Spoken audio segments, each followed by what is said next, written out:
ናታን ታደሰ እባላለሁ። ከጅማ ዩኒቨርሲቲ በህግ ግራጁዌት ያደረኩኝ ተማሪ ነኝ።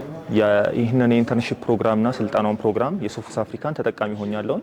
በነበረን ፕሮግራም ላይ ያው ከትላልቅ ሰዎች ጋራ የተወሰነ ጊዜ ለማሳለፍ ችለናል። ከሶፎስ አፍሪካ መስራቾች እና ኮፋውንደሮች ጋር እንዲሁም ከኢንቫይትድ ገስቶች ጋር ፕሮግራምን አሳልፈን ነበር።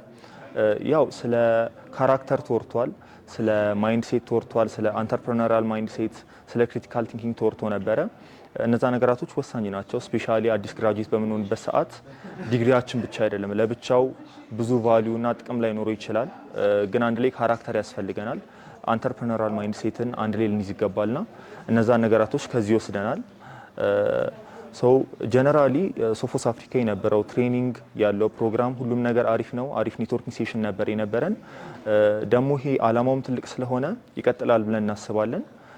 ያው ኮራፕሽን ላይ ሀገራችን ላይ ብዙ ነገር ላይ ለመስራት ነው ሶፎስ አፍሪካ ያሰበውና ያቀደው። እዚህ ጀርኒ ላይ አንድ ላይ በመግባታችን በጣም ታንክፉል ነኝ። እናመሰግናለን። ቴንክ ዩ